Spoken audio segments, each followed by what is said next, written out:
સીતારામ, જય માતાજી મિત્રો બધાને।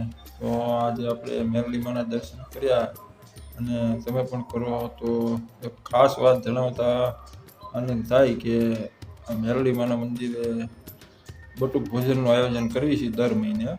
જોવો તમે આવો, આ વખતે કાંઈક ભજીયાનું આયોજન ગોઠવું છે આવી રીતનું।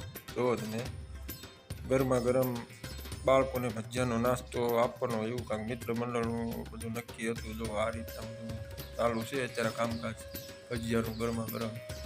અને બધા મેરડીમાં મિત્ર મંડળનો સારો એવો સપોર્ટ પણ છે। બધા અવની રીતે પોતપોતાની રીતે સેવા ચાલુ છે બધાની। અને બાળકોને પણ બહુ આનંદ છે। અમને બધાને ખૂબ આનંદ આવે છે આવું બધું સેવાનું કાર્ય કરવામાં, કારણ કે બાળકોનું રાજી થાય એટલે આપણને મજા જ આવે। જો આ રીતે બધા જો અવની રીતે આવું સેવાનું કામ ચાલુ જ છે બધું, અને બાળકોને ખૂબ આનંદ છે, નાસ્તો કરે છે બધા।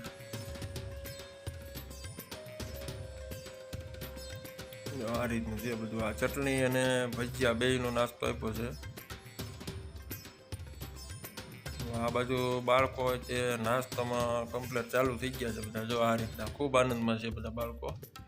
આવી રીતનું છે બધું, આવું બધું આયોજન ગોઠવીએ છીએ।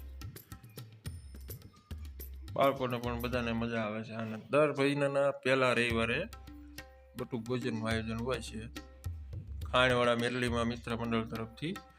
ફુલસર ગામની અંદર છે ખાણવાળા મેરડીમાં મિત્ર મંડળ। આવી રીતનું છે, તમે ક્યારેક આવો ભાવનગર તો ફુલસરમાં દર્શન કરજો મેરડીમાં ખાણવાળા મેરડીમાં મિત્ર મંડળ। હાલો તો હવે વિડીયો ગમે લાઈક શેર સબસ્ક્રાઈબ કરજો, અને આવા નવા વિડીયો જોવા હાટું વિડીયોને શેર કરજો થોડો, કારણ કે આવું સેવાનું કાર્ય કરવી તો અમને આનંદ આવે। કોઈક માણસ બીજા જોવે તો એને આવો વિચાર આવે તો એ પણ કરી શકે, કારણ કે આ એક સેવાનું કામ છે ભાઈ। બાળકો રાજી થાય એટલે આપણે રાજી થાય, ખૂબ મજા આવે બધાને। હાલો તો જય મેરડીમાં, અને વિડીયોને સબસ્ક્રાઈબ કરવાનું ભૂલતા નહીં, અને શેર તો ફરજિયાત કરજો। હાલો જય મેરડી।